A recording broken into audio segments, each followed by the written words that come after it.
नमस्ते दोस्तों, welcome to my YouTube channel. This is Ankita Sinha official. और बहुत दिनों के बाद मैं आ गई हूँ एक हॉरर वीडियो के साथ।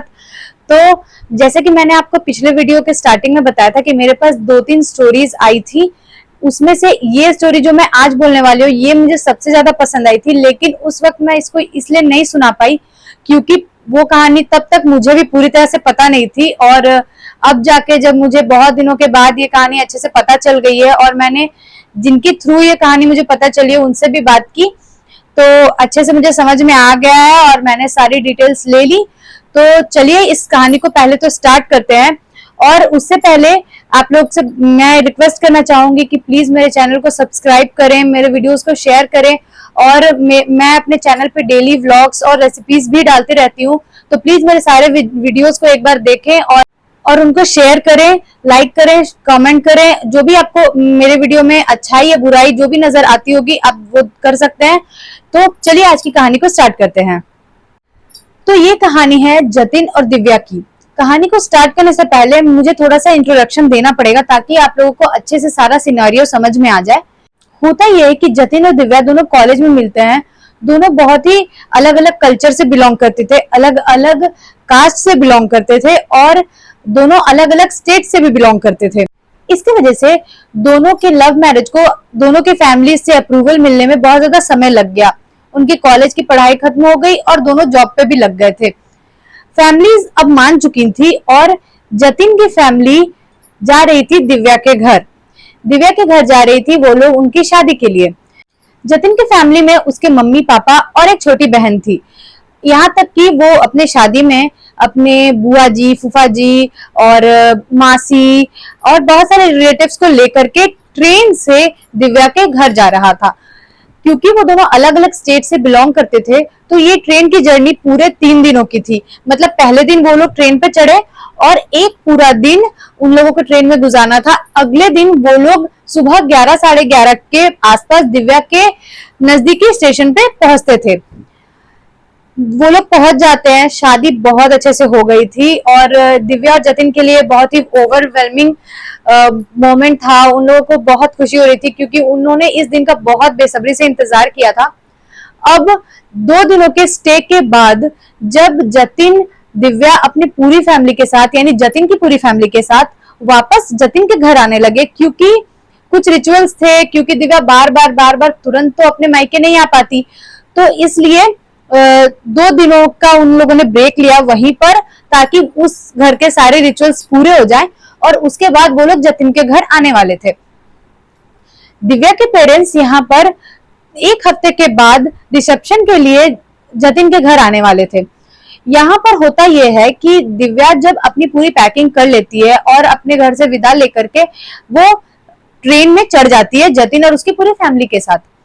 हालांकि वो लोग एसी कंपार्टमेंट्स में थे और सबके अलग अलग कंपार्टमेंट से। एसी कंपार्टमेंट तो आपको पता ही होगा कि उसमें गेट वगैरह सब कुछ होता है, तो वो लोग फिर भी सब एक साथ मस्ती करते हुए एक ही जगह पे इकट्ठे होकर बैठे पूरे दिन।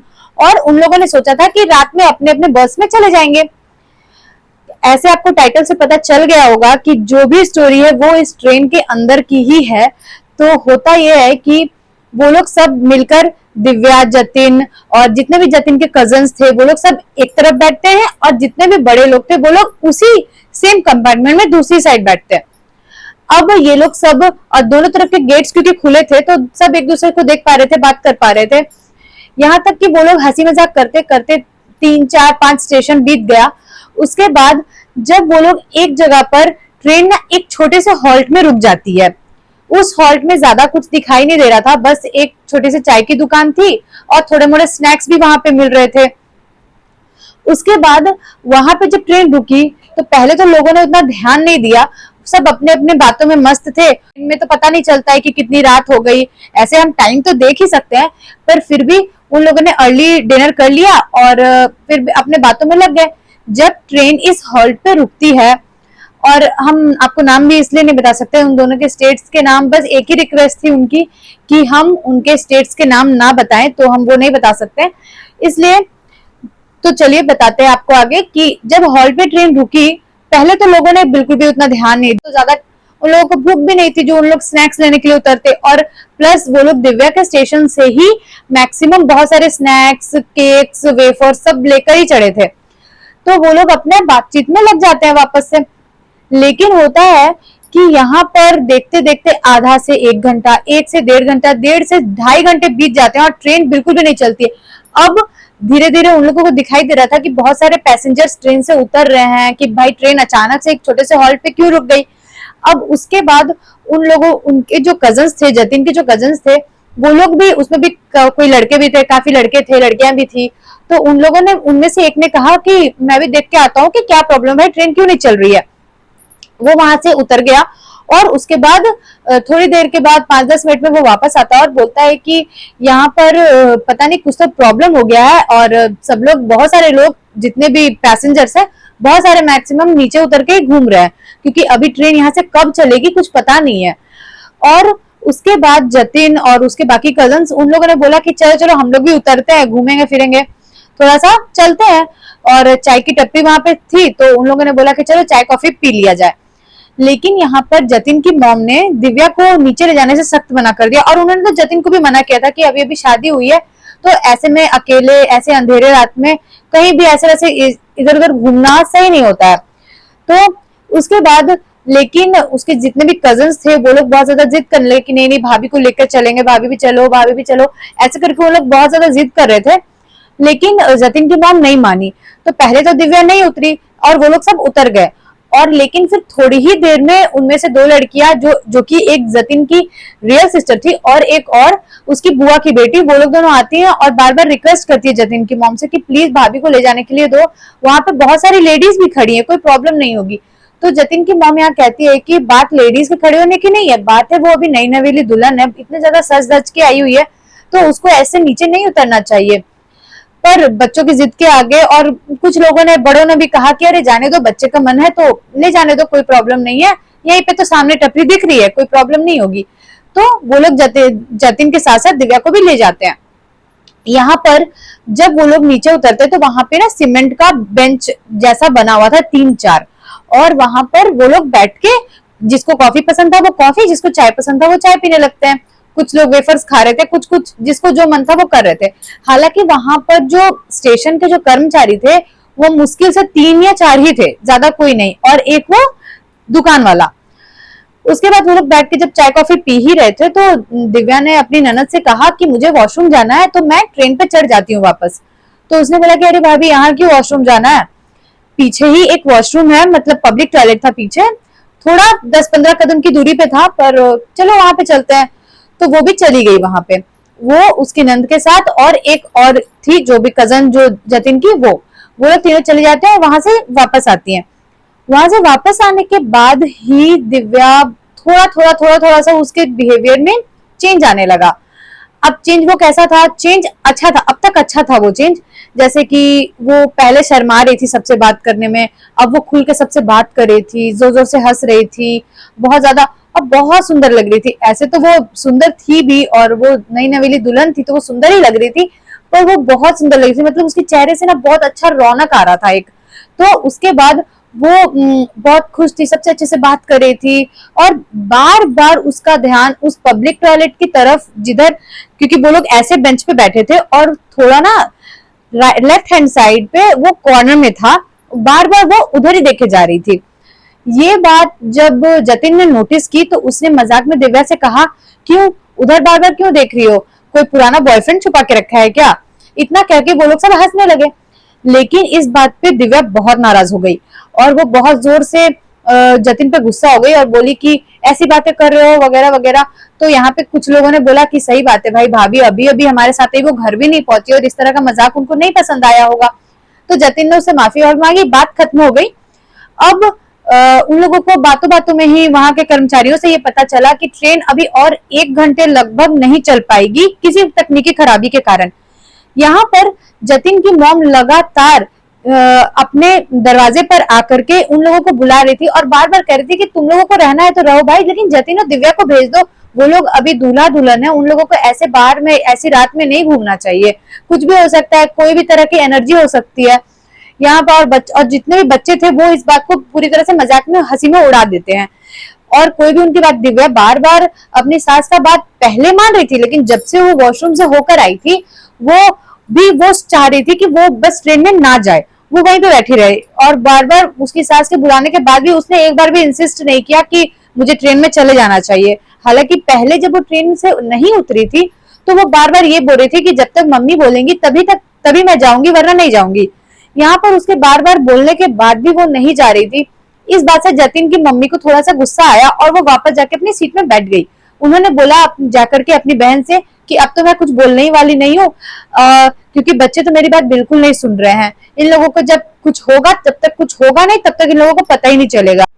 अब उन लोगों को पता चला कि ट्रेन बस जाने ही वाली है, तो 5-10 मिनट धीरे धीरे सारे पैसेंजर्स ट्रेन में चढ़ रहे थे और दिव्या बस बैठी थी। दिव्या का कहना था कि काश यहीं पे रुक जाते, कितना अच्छा जगह है, कितना अच्छा है। तो फिर हालांकि 15-20 मिनट बचे हुए थे, धीरे धीरे सारे पैसेंजर्स अपने सीट पे चले गए, कुछ कुछ लोग थे बाहर फिर भी। तो अभी तक ट्रेन का वेसल नहीं बजा था, तो वो लोग बैठे हुए थे। तो दिव्या बोलती कि अरे ठीक है, जब ट्रेन की सीटी बजेगी तब हम लोग जाएंगे, अभी थोड़ी ना सीटी बजी है, जब चलेगा ट्रेन तो जाएंगे। इतना कह के ना, जब वो लोग ये बात ही कर रहे थे, जाने वाली जैसे बात हुई कि ट्रेन चलने वाली है, वहां पे अचानक से ना बहुत बहुत बहुत गंदी सी बदबू आना शुरू हो गई। और ऐसा लग रहा था कि वो बदबू बहुत दूर से आ रही है, ठीक है, लेकिन वो इतनी तेज थी कि लग रहा था कि बिल्कुल उन लोगों से बर्दाश्त नहीं होगा। अब धीरे धीरे और सब लोग, कोई रुमाल से, कोई दुपट्टे से अपना नाक कवर करने लग गया। यहाँ तक कि जो शॉप वाला था वो भी अपना नाक कवर करने लगा। एक कर्मचारी जो शॉप वाले के दिया हुआ बेंच पे ही बैठा हुआ था, वो भी अपना नाक कवर कर लिया। तो यहाँ पे सबके नाक कवर थे सिवाय दिव्या के। दिव्या को बिल्कुल भी कोई स्मेल नहीं आई, कुछ भी बदबू जैसा नहीं महसूस हुआ उसको। यहाँ उसकी ननद ने पूछा भी कि भाभी आपको कुछ स्मेल नहीं आ रही है? तो बोले कि नहीं, मुझे तो कुछ गंदा सा तो स्मेल बिल्कुल भी नहीं आ रही है। तो ये देख के उसकी ननद थोड़ी हैरान हुई कि ऐसा कैसे हो सकता है, यहाँ पे खड़े जिससा हर लोगों को ये स्मेल आ रही है पर भाभी को नहीं आ रही है। फिर भी उसने इस बात को इग्नोर किया और धीरे ही धीरे 2-3 मिनट के अंदर ही वो स्मेल लग रहा था कि बिल्कुल उन लोगों के बीच में से ही कहीं से आ रही है। मतलब पहले वो दूर से मालूम पड़ रही थी और अब वो नजदीक नजदीक आ गई थी और बहुत तेज स्मेल आ रही थी। यहाँ पे दिव्या अचानक से जतिन के बगल से उठ जाती है और एक साइड में खाली बेंच था, वहां पे बैठ गई। वो वहां पे बैठने के बाद वो अपने बार बार ना राइट साइड पे देखे जा रही थी और मुस्कुरा रही थी। तो जतिन, क्योंकि दिव्या का नेचर मजाकिया नेचर था पहले से ही, और जतिन उसको बहुत सालों से जानता था, तो जतिन को लग रहा था कि वो बस जतिन को चिढ़ाने के लिए मजाक कर रही है। लेकिन यहाँ पे जो जतिन की सिस्टर थी, यानी कि दिव्या की ननद, उनको जो है दिव्या का बिहेवियर धीरे धीरे बहुत ज्यादा वियर्ड लगने लगा। वो बिल्कुल ऐसे बिहेव कर रही थी जैसे उनके बगल में कोई बैठा हुआ है और वो बहुत अच्छे से खुश होके बिल्कुल शर्मा शर्मा के उधर देख रही है और खुश हो रही है। इतने में थोड़ी देर में, जब तक वो नोटिस कर ही रही थी कि थोड़ी देर देखती हूँ कि भाभी करती क्या है, तब तक होता यह है कि ट्रेन के वेसल बज जाती है। ट्रेन की सीटी की आवाज आते ही सब लोग जल्दी जल्दी जल्दी अपना जो भी पेपर कप्स वगैरह था डस्टबिन में डाल के ट्रेन में चढ़ना शुरू करते हैं। जतिन ने जैसे ही दिव्या का हाथ पकड़ा, उसे लगा कि दिव्या का हाथ बहुत ठंडा पड़ गया था, बहुत ठंडा, बिल्कुल बर्फ के जैसे ठंडा। और वो जैसे उसका हाथ पकड़ा, वो इतना ठंडा था कि उसके हाथ से वो जल्दी से वो छोड़ भी देता है। वो बोलता है कि तुम्हें ठंडी लग रही है कि अभी तो सर्दी का मौसम भी नहीं है। हाँ, हो सकता है भाई, रात है और हम एसी कंपार्टमेंट में बैठे हुए थे कई टाइम से, इसलिए तुम्हें लग रहा होगा कि सर्दी है। तो चलो ट्रेन में चलो, ट्रेन की सीटी बज गई है। दिव्या यहाँ पर जाने के लिए रेडी नहीं थी। ये देखकर जतिन को भी थोड़ा सा शॉक्ड हुआ वो भी, और उसे लगा कि ये ऐसे कैसे बोल सकती है कि ट्रेन की सीटी बज गई और वो बोल रही नहीं नहीं हमको नहीं जाना है। दिव्या मजाकिया थी पर ऐसे मजाक वो नहीं करती थी। तो वो जतिन बोला कि अरे चलो चलो वरना और डांट पड़ जाएगी मम्मी से। तो फिर बोला कि तो फिर दिव्या कहती है कि मैं यहाँ से तभी जाऊंगी जब मेरा दोस्त भी साथ में चलेगा। तो फिर जतिन बोलता है कि यहाँ पे तो तुम्हारा कोई दोस्त नहीं है, मैं ही तुम्हारा दोस्त हूँ और मैं ही तुम्हारा हस्बैंड भी हूँ। तो फिर इतने में उसका एक कजन बोलता है क्यों, हम भी तो भाभी के दोस्त हैं। तो जतिन भी इस बात को इग्नोर कर देता है और बोलता है हाँ हाँ ठीक है, तुम्हारा जो भी दोस्त है चलो चलो लेके चलो। अब जैसे ही वो जतिन ये बोलता है, दिव्या फटाक से उठती है और ट्रेन में चढ़ जाती है। ट्रेन में जाने के बाद जब वो लोग सब साथ में ही बैठे हुए थे, क्योंकि अब 11 साढ़े 11 बज चुके थे रात के, तो वो लोग बैठे हुए थे और बात करे जा रहे थे। यहाँ पे दिव्या जहाँ पहले सबसे थोड़ा थोड़ा इंटरेक्ट कर भी रही थी, लेकिन अब जो है वो किसी और से इंटरेक्ट नहीं कर रही थी। वो बस एक कोने पे बैठी हुई थी खिड़की के पास, और क्योंकि एसी कंपार्टमेंट था तो वो खिड़की पूरा पैक्ड था, और खिड़की के पास, और वो खिड़की के बाहर मतलब अपने राइट साइड में ही देखे जा रही थी, और ऐसा लग रहा था कि वो, और उसने भी ना अपने बगल में एक थोड़ा जगह छोड़ा था जैसे कि कोई और इंसान भी वहां पे बैठ सके। हालांकि बार बार कुछ लोग बोल रहे थे कि भाभी थोड़ा और आगे चलो आगे चलो, या फिर हम वहां बैठ जाते हैं, तो दिव्या नहीं बोलती नहीं नहीं नहीं, यहाँ पे तुम, यहाँ पे कोई मत बैठो, रहने दो। और ऐसा लग रहा था कि कोई वहां पे है जिसको बार बार वो देख रही है, उससे बात कर रही है। लेकिन ये फीलिंग तब तक सिर्फ और सिर्फ जतिन की सिस्टर को ही आई थी। वो क्योंकि नीचे जब वो लोग टपरी पे बैठे हुए थे तभी उसने देख लिया था कि कुछ तो वियर्ड बिहेवियर भाभी का है, और उसने देखा कि वहां भी ये ऐसे बैठ गई थी बेंच में अलग से, भैया से दूर, और यहाँ पर भी वो अलग से बैठी हुई है, और बगल में किसी का जगह छोड़िए, किसी को ना बैठने दे रही है ना खुद खिसक रही है उधर। इतना होने के बाद जब रात होने लगी तो सब लोगों ने कहा कि अब सबको सो जाना चाहिए। तो सबकी सोने का टाइम आ गया और सब लोग अपने अपने बर्थ पे जा रहे थे। जतिन और दिव्या का एक फुल कंपार्टमेंट था जिसमें 4 बर्थ थे, लेकिन वो पूरा बुक्ड था, और वहां पे जतिन और दिव्या के अलावा कोई नहीं रहने वाला था। ऑब्वियस सा बात है क्योंकि वो लोग न्यूली मैरिड कपल थे। तो वहां पर वो लोग, जतिन दिव्या को लेके चले जाता है। पहले दिव्या जाने में आनाकानी करती है, बोलती है कि नहीं अभी हम लोग सब साथ में ही बैठे हैं ना, तो चलो, बाकी अपनी नंदों के बारे में बोलती है कि चलो तुम लोग भी चलो, हम लोग भी बात करेंगे। लेकिन उसकी मॉम जो है जतिन की बोलती है कि नहीं नहीं तुम लोग जाओ, तुम्हारी अभी भी शादी हुई है, थोड़ा एक दूसरे के साथ टाइम बिताओ। इतना कह के जब उससे समझ में आ गया कि यहाँ पे तो कुछ बोलेंगे तो भी फायदा नहीं है, तो वो चुपचाप से जतिन के साथ चली जाती है। वो जो कंपार्टमेंट था वो एक कंपार्टमेंट के बगल में, उसके जस्ट बगल में जतिन की सिस्टर, उसकी कजन सिस्टर और 2 उसके बुआ जी और उसकी मौसी जी थी, और इसके बगल वाले में जतिन था और जतिन की वाइफ यानी कि दिव्या थी। बाकी दोनों जो ऊपर वाले कंपार्टमेंट थे वो खाली थे। तो वो लोग जब सोने लगते हैं तो जतिन यहाँ पर दिव्या से बोलता है कि कितना टाइम हो गया, हम लोगों ने अच्छे से बात भी नहीं की, शादी की तैयारियों के चक्कर में पहले पेरेंट्स को मनाने में समय चला गया, उसके बाद तैयारियों में इतना समय चला गया। तो यहाँ पे दिव्या बिल्कुल भी इंटरेस्टेड नहीं थी जतिन से कोई भी बात करने में। जतिन से वो बिल्कुल बात करी, जतिन से ज्यादा देख ही नहीं रही थी, वो कभी कभी देखती भी थी तो उतना भी अच्छे से प्यार से नहीं देख रही थी। जबकि इस दिन का दिव्या जतिन से भी ज्यादा इंतजार कर रही थी, क्योंकि जो मेन प्रॉब्लम था ना वो जतिन की फैमिली का नहीं था, वो दिव्या की फैमिली का ही था। दिव्या ने ही ज्यादा मेहनत की थी इस रिलेशनशिप को शादी तक पहुंचाने के लिए। तो फिर भी जतिन को लग रहा था कि इतनी मुश्किल से शादी हुई है और अब भी ये लड़की ऐसा ऐसा बिहेव कर रही है, क्यों? तो फिर जतिन सोचता है कि हो सकता है इसे अपने घर की याद आ रही होगी। अब उतनी देर सब लोग बिजी थे, सबके भीड़ में बैठी हुई थी, तो इसे महसूस नहीं हुआ होगा। अब इसको ऐसा लग रहा है तो शायद ये उदास हो गई है। तो उसने बोला कि ठीक है तुम आराम कर लो, हम भी आराम कर लेते हैं। तो फिर वो सो गया अपने साइड लेफ्ट कंपार्टमेंट में, लेफ्ट वाले बर्थ में, सॉरी, और राइट वाला बर्थ जो था वो दिव्या का था, तो दिव्या उसमें सो गई। दिव्या के सोने के बाद जब जतिन ने देखा कि दिव्या सो चुकी है तो जतिन को भी नींद आ जाती है, क्योंकि वो बस ये मेक श्योर करना चाहता था कि दिव्या आराम से सो जाती है। दिव्या सो गई तो जतिन भी सो जाता। अब जतिन की नींद लगभग कुछ घंटों के बाद अचानक से यूं ही खुलती है। तो वो देखता है अपने राइट साइड में दिव्या की तरफ, तो देखता है कि दिव्या ट्रेन की सीलिंग की तरफ देखे जा रही है और बहुत मुस्कुरा रही है। वो थोड़ा तो वियर्ड था जतिन के लिए भी, क्योंकि वो बहुत स्कैरी स्माइल दे रही थी, और उसको लग रहा था कि मतलब ऐसा लग रहा था कि वो सीलिंग पे कुछ देखना चाह रही है, कुछ देख रही है। तो जैसे उसने दिव्या को देखा वो हंस रही है सीलिंग की तरफ देख के, तो वो ऊपर, वो उसने भी देखा और देखा कि कुछ तो दिख नहीं रहा है, भाई ये हंस किस बात के लिए रही है। तो फिर उसके बाद वो दिव्या से पूछता है कि दिव्या क्या हुआ, ऊपर क्यों देख रही हो, किसको देख के हंस रही हो? दिव्या कुछ रिप्लाई नहीं करती और वो मुंह घुमा करके सोने का मतलब एक्टिंग करती है, मुंह घुमा लेती है वो। उसके बाद जतिन उसको बार बार पूछता है, क्योंकि जतिन को अब यहाँ शक हो गया था कि दिव्या के साथ कुछ प्रॉब्लम है, क्योंकि दिव्या बहुत ज्यादा वियर्ड बिहेव कर रही थी। इतने सालों के रिलेशनशिप और इतने सालों की जर्नी में उसने दिव्या को ऐसे कभी नहीं देखा था। वो क्योंकि दिव्या को इन एंड आउट पूरी अच्छे तरीके से जानता था, तो उसे पता था कि दिव्या के साथ कुछ गड़बड़ बात है भाई। तो वो दिव्या को बार बार उठा रहा है, बार बार बोल रहा है, और वो पहले आराम से बोलती है कि मुझे सोना है, मुझे सोने दो। तो फिर वो बोलता है अच्छा ठीक है तुम बताओ तुम ऊपर देख क्या रही थी? नहीं नहीं मुझे सोने दो। और जैसे जतिन उसको बार बार फोर्स करता है, 5-7 बार ये बात पूछता है ना, तो बहुत ही अजीब से आवाज में बोलती है, मतलब बहुत मैनली आवाज था, बहुत लग रहा था कि कोई आदमी बोल रहा है। ऐसे आवाज में वो बोलती है कि मैंने एक बार कह दिया ना कि मुझे सोना है, बार बार तंग मत करो। ये सुन के जतिन बिल्कुल हैरान हो गया, बहुत परेशान हो गया।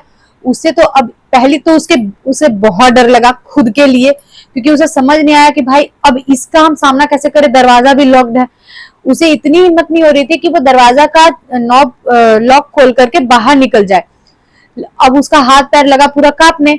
उसके बाद उसे इतना पता चल गया था कि अब इसको तो छेड़ेंगे नहीं हम, लेकिन फिर भी वो धीरे धीरे धीरे धीरे दरवाजे की तरफ मूव किया और हल्का सा छिटकिनी खोला ना जब, तब भी वो घूम के देखी उसको, बहुत खतरनाक तरीके से वो घूमी और वो जल्दी से भाग गया कंपार्टमेंट के बाहर और जल्दी से बगल वाले कंपार्टमेंट में जाकर के नॉक करने लगा, जहाँ पे उसके सिस्टर और उसके मौसी वगैरह सोए हुए थे। वो वहां पे देखा, क्योंकि उसको पता नहीं था कि कौन कहाँ पे उतना सोया है। और हाँ, हम पहले आपको ये क्लियर कर देते हैं कि ये जो स्टोरी हमको कैसे पता चला, ये हमको ऐसे पता चला क्योंकि उस ट्रेन में जतिन के कुछ कजन्स भी थे, जैसा कि हम आपको बताएं। उसमें से उसकी एक कजन सिस्टर थी जिसके थ्रू हमको ये कहानी पता चला है। तो अब आगे सुनिए। होता यह है कि जब वो नॉक करता है तो वहां से उसकी मौसी निकलती है और वहां पे दिखता है कि वहां पे कोई आदमी नहीं है, सिर्फ उसकी दोनों सिस्टर थी और मौसी थी और बुआ जी थी। फिर वो पूछता है कि पापा वगैरह कहाँ पे है, तो वो क्योंकि बहुत सारा लगातार ही बुक्ड था उन लोगों का, तो वो सब में नॉक करता है और सब लोग ही उठ जाते हैं, अधिकतर ज्यादातर लोग तो उठ ही जाते हैं। उठ जाते हैं, फिर वो सबको अपनी मम्मी को सारा बात बताता है, बहुत रोने लगता है वो। उसके बाद उसकी मम्मी सीधे बोलती है कि हम पहले ही बोले थे कि नई दुल्हन को बाहर लेके उतर गए हो, पता नहीं कौन सा छाया लग गया हो या कुछ भी हो, अब हम लोग क्या करेंगे, वो लड़की अकेली आई है, आज उसका शादी हुआ, वो हम लोग उसको लेकर आए हैं, उसके माँ बाप भरोसा करके हम लोग के साथ उसको भेजे हैं, उसका शादी हुआ है तुमसे, अब हम लोग क्या करेंगे, अगर उसको कुछ हो जाए तो हम लोग क्या कर सकते हैं। यहाँ पर उसकी मम्मी सजेस्ट करती है कि उन लोगों को दिव्या के पेरेंट्स को कॉल कर देना चाहिए।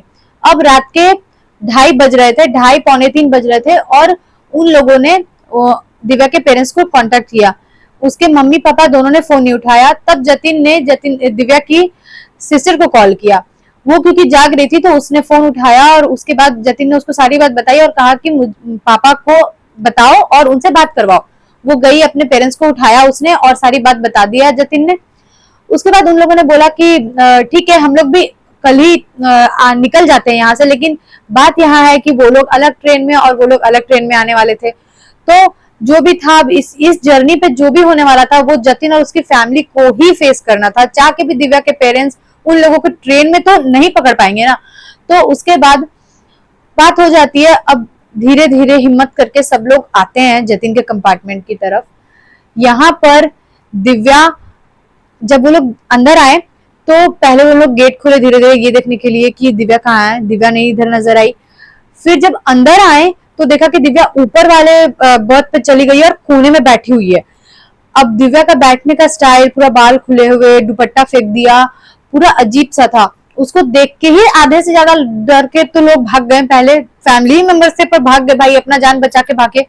उसके बाद जो कुछ लोग थे वहां पे, यहाँ पे जतिन के जो फूफा जी थे वो ना बहुत ज्यादा रुद्राक्ष का माला वगैरह ये सब पहनते थे, पूरा अंगूठी वंगूठी पूरा भरा हुआ रहता था उनके हाथ में। वो यहाँ पे बहुत ज्यादा हिम्मत दिखाए, बोले कि तुम लोग चिंता मत करो, हम कुछ करते हैं। तो वो जतिन और उसके एक भाई से बोले कि इसको नीचे उतारना पड़ेगा पहले तो, और हम क्या करते हैं ना, इसको रुद्राक्ष का माला पहना देते हैं, हो सकता है कि तब तक के लिए जो भी आत्मा वगैरह होगा वो शांत हो जाए और हम लोग कम से कम पहुंच जाए ताकि इसके पेरेंट्स को बुला सके। क्योंकि सबसे बड़ा डर तो उन लोगों को ये था कि दिव्या को कुछ भी, दिव्या के साथ ऊपर नीचे हो गया तो हम लोग क्या जवाब देंगे आगे। तो उसके बाद जैसे जतिन और उसका भाई उन लोग मिलकर उतारते हैं, पहले तो दिव्या बिल्कुल भी नहीं हिल रही थी, लेकिन थोड़ा कोशिश किया, थोड़ा मोड़ा कोशिश किया तो वो उसको उतार लेते हैं। उसके बाद जैसे ही उसके फूफा जी अपने गले से रुद्राक्ष उतारते ही बस है कि वो सबको धक्का उक्का देके बस निकलने लगती है। क्योंकि दिव्या को ऐसे सब देख लिया था तो उसको आता हुआ देख के आधे से ज्यादा लोग तो ऐसे ही रास्ता छोड़ दिए थे और वो ना सीधे दरवाजा खोल देती है ट्रेन का और खड़ी हो जाती है एकदम सामने, और पूरा मतलब ट्रेन का एकदम एज पे, जो गेट का एज होता है आई मीन उस पे एकदम खड़ी हो जाती है। अब जतिन गया वहां पे, जतिन बहुत मनाने का कोशिश किया कि दिव्या अंदर आ जा, दिव्या अंदर आ जा, तुम गिर जाओगे गिर जाओगे। यहाँ जतिन की माँ मौसी ये लोग कुछ लोग रो रहे हैं, कुछ कुछ, और जो छोटे छोटे बच्चे लोग थे वो लोग ना डर गए, बहुत ज्यादा डर गए। तो वो लोग को एक दूसरे कंपार्टमेंट में कुछ लोग लेकर के चले गए और वहां पर दिव्या बिल्कुल एज पे खड़ी है और पूरा बिल्कुल वो बोल रही है, एक कभी इधर देख रही है, कभी ट्रेन के बाहर देख रही है, कभी जतिन को देख रही है। तो फिर यहाँ पे जतिन बोलता है कि तुम्हें हुआ क्या है, पहले हमको ये बताओ। अच्छा जो भी बात है हम लोग वो बात करते हैं, बताओ क्या बात है। तो फिर वो दिव्या कुछ नहीं बोलती है, पहले तो वो हंसी, थोड़ा सा हंसी, उसके बाद अचानक से दिव्या बोलती है कि हमको इसको ले जाना है। और ये आवाज दिव्या का बिल्कुल नहीं था, यहाँ की कोई आदमी बोल रहा है कि हमको इसको ले जाना है अपने साथ। ये सुन के जतिन की मॉम को तो आधा ज्यादा बात पूरा समझ में आ गया कि कोई तो आदमी है जिसका आत्मा दिव्या के पीछे पड़ गया है, क्योंकि वो इतना ज्यादा सुंदर दिख रही थी, सजी धजी हुई थी, बहुत सारा परफ्यूम वगैरह लगाया हुआ था उसने। अब वो एज पे खड़ी है। यहाँ पे जतिन की जो छोटी बहन थी वो आती है, हालांकि वो जतिन से ज्यादा छोटी नहीं थी, 2 साल 2.5 साल छोटी थी, लेकिन वो बहुत हिम्मत दिखाया, वो इस केस में उसने बहुत हिम्मत दिखाई थी और उसने बोला कि भाभी ठीक है ठीक है, चलो जहां जाना है चले जाना, पहले चलो ना हम लोग कुछ खाते हैं। जैसे खाने का नाम आया ना तो दिव्या बोलती है मतलब वो अभी तक दिव्या का कोई आवाज नहीं आया, उस टाइम जो आदमी का आवाज आया था फिर से आदमी का ही आवाज आता है, हाँ हाँ हमको खाना दे दो, हाँ हमको खाना दे दो। फिर वो लोग निकलती है, अब वो लोग तब वो जाके गेट से साइड हटती है और जाके एक जगह पे बैठ जाती है, पूरा पैर वैर मोड़ के बैठ जाती है, हमको खाना दो हमको खाना दो, पूरा ऐसे करने लगती है कि हमको खाना दो। अब इन लोगों के पास तो ज्यादा खाना बचा था नहीं, जो भी बचा था 2-4 रोटी था और जो वेफर्स ये लोग जो वहीं पे शॉप पे जो हॉल्ट था जहाँ पे गाड़ी रुका था वहां से खरीदे था वो सब दिया। और देखते देखते वो प्लास्टिक वगैरह सब खा गई। उसके बाद इन लोगों को जितना डर लगा, अब इन लोगों के लिए वो सफर करना इतना मुश्किल था। पहले तो कोई सजेस्ट किया कि चलो चेन खींच देते हैं, लेकिन क्योंकि रात था और वो कोई भी स्टेशन नहीं सामने आता, क्योंकि कोई अगर स्टेशन पे रुकता और यहाँ पर तो फिर ऐसा हो सकता था कि स्टेशन पे वहीं पे सब उतर जाए, लेकिन ऐसा भी नहीं था, स्टेशन भी नहीं आया हुआ था।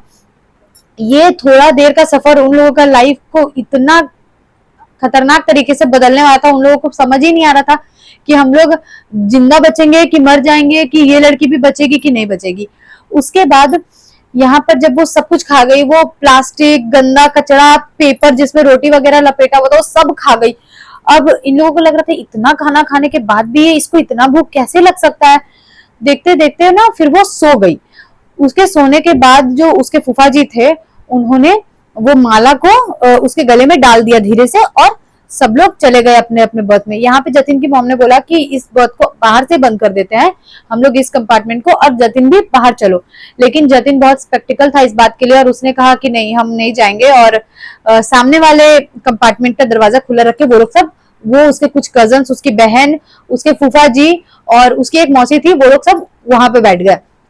हालांकि सबको डर लग रहा था, नींद तो किसी को नहीं आया, और क्योंकि कुछ घंटों में सुबह भी होने वाला था तो उन लोग बस सुबह का वेट कर रहे थे कि कहीं भी अच्छा बड़ा स्टेशन पे अगर गाड़ी रुकता है थोड़ा देर तो हम लोग सभी उतर जाते हैं, दिव्या को लेकर उतर जाते हैं और उसके पेरेंट्स का वेट करेंगे। लेकिन यहाँ पे होता ये है कि जब वो लोग सब बैठे थे, बस वो लोग दिव्या पे नजर ही रख रहे थे और आपस में बात किए जा रहे थे, तो अचानक से ना वहां से बस माला टूटा और सारा रुद्राक्ष पूरा ना कंपार्टमेंट में फैल गया। अब उन लोगों को लगा कि ये कैसे हो सकता है, रुद्राक्ष भी फेंक दी लड़की और फिर से दिव्या जाकर के गेट के पास खड़ी हो गई।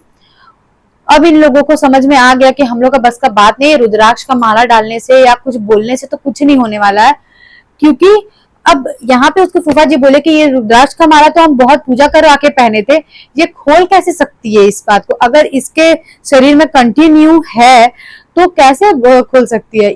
इसलिए उन्होंने ये बोला कि इसका मतलब जो भी इसके शरीर में है वो पूरे टाइम इसके शरीर में नहीं है, वो आ रहा है जा रहा है और उसने दिव्या से ये करवाया है ताकि वो खुद ये माला निकाल दे और फिर उसने दिव्या के शरीर के अंदर फिर से एंट्री ले ली। इतना होने के बाद दिव्या फिर से जाके ट्रेन पे खड़ी होती है और वो बहुत ज्यादा ना क्या बोलते हैं उसको, स्लैंटली खड़ी होती है, बिल्कुल तिरछा हो जाती है। अब जैसे कि अगर कोई नॉर्मल इंसान वैसे खड़ा हो जाए तो वो बिल्कुल भी बैलेंस नहीं बना सकेगा। इसके बाद वो लोग फिर से दिव्या को बहुत बहुत बहुत रिक्वेस्ट करते हैं लेकिन दिव्या नहीं उतरी। उसके बाद यहाँ पर कुछ 15 से 20 मिनट ऐसे ही बीत गया कंटिन्यू, दिव्या बिल्कुल स्लैंटली ऐसे ही रह गई बहुत देर तक, और जब भी कभी बात भी करती तो बिल्कुल आदमी की आवाज में ही बात करती। उसके बाद जतिन यहाँ पे रो रो के दिव्या को बस इतना बोलता है कि दिव्या कितना मुश्किल से हम लोग का शादी हुआ है, प्लीज समझो। यहाँ दिव्या के आंख से आंसू तो आने लगा ये सब सुन के, लेकिन वो बोल कुछ और रही है और आंख से उसका आंसू निकल रहा है, जैसे कि वो खुद भी बहुत ज्यादा ट्रॉमेटाइज हो गई है, उसे कुछ नहीं समझ में आ रहा है। इसके बाद लगभग 15 से 20 मिनट 25 मिनट बीत गए तो एक स्टेशन आया। वो स्टेशन बहुत ज्यादा क्राउडेड स्टेशन था, ठीक है, हम उसका नाम नहीं बता सकते हैं, वो बहुत ज्यादा क्राउडेड स्टेशन था। उसमें दिव्या उतर गई और स्टेशन से बाहर निकल गई। अब क्योंकि इन लोगों ने पहले भी डिसाइड कर लिया था कि हम लोग अगला जो भी स्टेशन आएगा उसी में उतर जाएंगे, तो पूरी फैमिली अपना सामान वामान लेके उतर जाती है वहां पे। वहां पे वेटिंग एरिया में आधे ज्यादा फैमिली चली गई। यहाँ पे जतिन, जतिन की सिस्टर, उसके फूफा जी, उसकी मौसी और जतिन की माँ और उसके 2 कजन ब्रदर्स थे, वो लोग सब दिव्या को ढूंढने निकल पड़े। नया शहर, वो उन लोगों का शहर नहीं था, नया शहर था और दिव्या कहाँ भाग गई उन लोगों को कुछ पता नहीं चल पाया। जब स्टेशन से बाहर निकला वो लोग, तब वो लोग, पहले बात तो वो लोग को रास्ते भी नहीं पता थे, जो लोग अलग अलग डायरेक्शन में जाकर के दिव्या को ढूंढ पाते, लेकिन कोई उपाय नहीं था उन लोग को अलग अलग डायरेक्शन में जाने के अलावा। वो लोग अलग अलग डायरेक्शन में जाने ही वाले थे कि यहाँ पर दिव्या की सॉरी जतिन की जो मौसी थी, उन्होंने बोला कि वो देखो दिव्या का सैंडल, और दिव्या उधर ही भाग रही है, वो दिखाई दे रही थी सबको भागते हुए। भागते भागते वो सैंडल वैंडल सब खोल दी थी और उन लोगों को दिखाई दे रही है कि दिव्या बहुत तेज भाग रही है, और ये लोग भी सब उसी के पीछे भाग गए। वहां पे बहुत सारे रेंटेड कैब्स और ऑटो रिक्शा थे, तो एक कैब में वो लोग बैठ जाते हैं और वो लोग सब भी पीछे पीछे पीछे पीछे जाने लगते हैं। उन लोगों को पता नहीं था कि दिव्या किधर जा रही है। इतना होने के बाद जतिन और उसके जितने भी लोग उसके साथ गए थे दिव्या के पीछे, वो लोग थोड़ी दूर तक जाते हैं और दिव्या फिर से गायब हो जाती है। उन लोगों को कहीं नहीं दिखाई दे रही थी दिव्या। फिर वो लोग आसपास जो भी था वो उन लोगों से पूछते हैं कि रेड कलर का सूट पहनी हुई है एक लड़की, शादी के जोड़े में थी, मतलब शादी जैसा सूट पहना हुआ था, बहुत सारा एसेसरीज पहना हुआ था, बड़े बड़े बहुत सारी चूड़ियां थी। वो पूरा डिस्क्रिप्शन देते हैं वो लोग उसके बारे में और पूछने की कोशिश करते हैं वो कहाँ भागी, कहीं दिखी आप लोगों को। तो उन लोगों को फिर भी कुछ पता नहीं चला। मीनवाइल इधर जो उसकी फैमिली जो वेटिंग एरिया में वेट कर रहे थे, उन लोगों ने पहले ही से जैसे कि डिसाइड कर रखा था, वो लोग वहां से दूसरे ट्रेन में बैठ करके अपने होम टाउन चले गए। आधे ज्यादा लोग चले गए, हाँ, क्योंकि जान बचाने भी बहुत इंपॉर्टेंट थी। और इतने सारे लोग दिव्या के पीछे भाग के करते भी क्या, दिव्या किसको मिलेगी नहीं मिलेगी क्या होगा, इसलिए क्योंकि छोटे बच्चे भी थे वहां पर, तो इसलिए उन लोगों ने ऐसा डिसाइड किया और वो लोग होम टाउन चले गए। चले जाने के बाद यहाँ पे जो लोग बचे हुए थे जतिन के साथ दिव्या को ढूंढने के लिए, उन लोगों ने अब दिव्या को फिर से ढूंढना शुरू किया। आसपास सब जगह ढूंढा, दिव्या कहीं नहीं दिखी।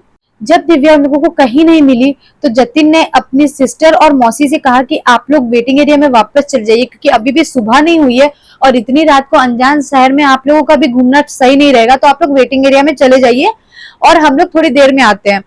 तो ये दिव्या की जो ननद थी वो अपनी मौसी के साथ वो लोग वेटिंग एरिया में आ जाती है।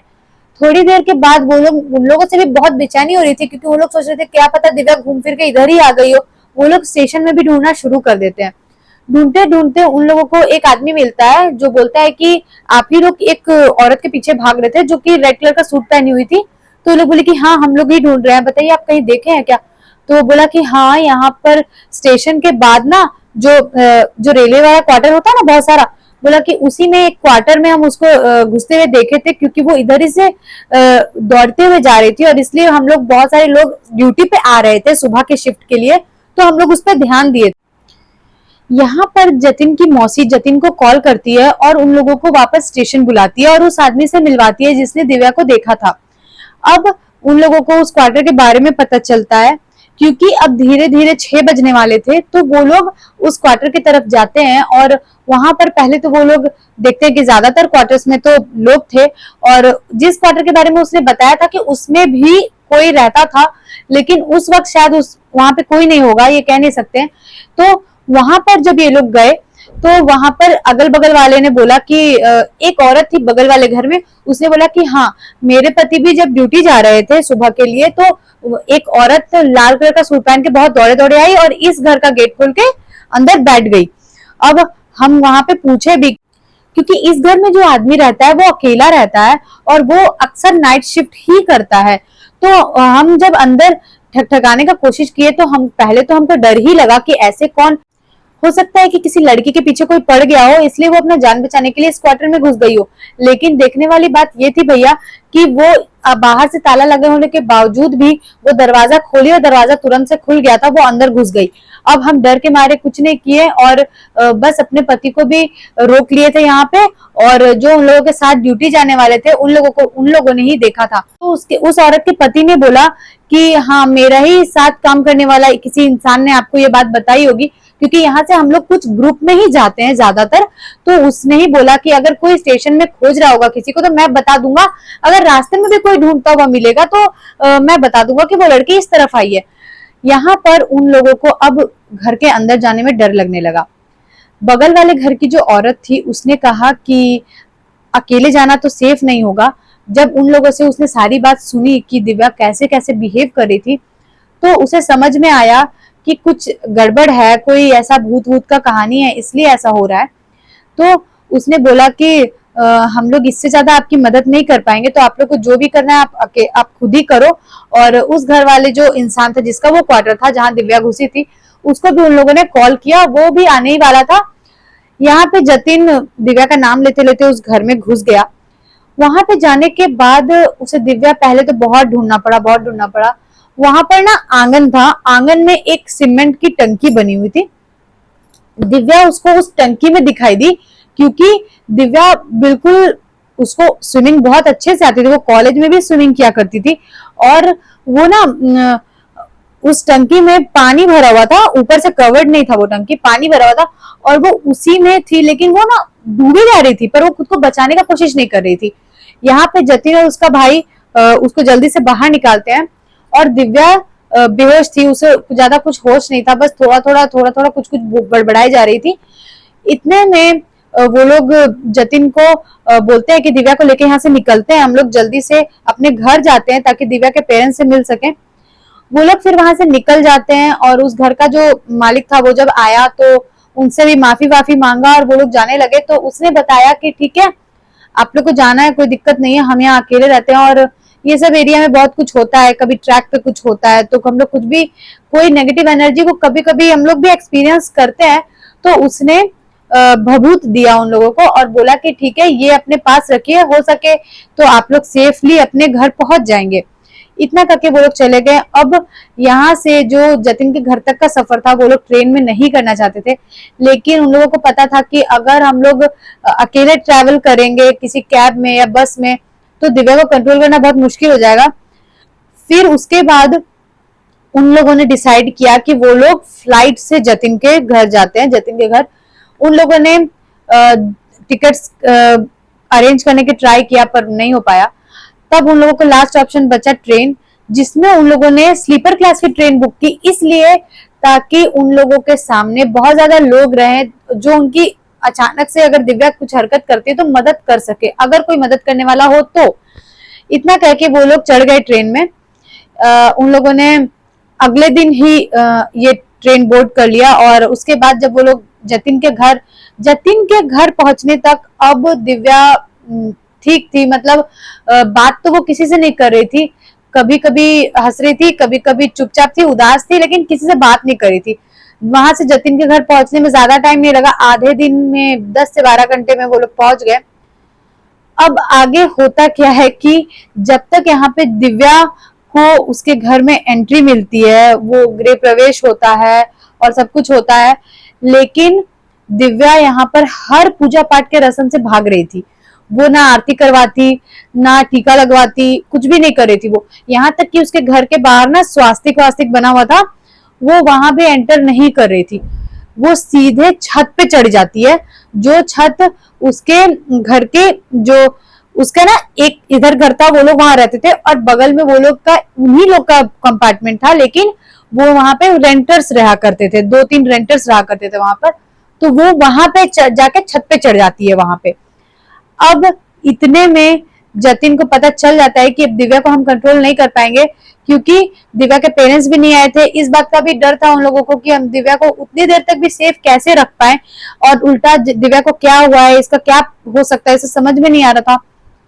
इसके बाद उन लोगों ने, क्योंकि अब वो अपने घर पहुंच गए थे, वहां पे उन लोग सबको जानते थे, वहां पर उसकी मॉम ने एक पंडित जी को बुलाया, जो पंडित जी उसके शादी के रस्म वगैरह में भी थे, और उन्होंने आके बोला कि यहाँ तो बहुत कुछ नेगेटिव दिव्या के पीछे पड़ गया है और दिव्या को कब्जा कर ले, वो बस दिव्या को ले जाना चाहता है और शायद आप लोग दिव्या को नहीं बचा पाएंगे। तो आपको क्या लगता है, कमेंट करके जरूर बताइएगा कि आपके हिसाब से दिव्या के पीछे कौन था और कहां से उसने दिव्या पे कब्जा किया था। ऐसे मैंने तो जो स्टोरी बताई है उसमें ज्यादातर लोग बोलेंगे कि दिव्या को ट्रेन में पकड़ा या फिर उस हॉल्ट में पकड़ा, पर आप बताइएगा कि आपके हिसाब से क्या लगता है। अब इस कहानी का नेक्स्ट पार्ट और कहानी का एंड हम आपको नेक्स्ट वीडियो में देंगे। Thank you so much.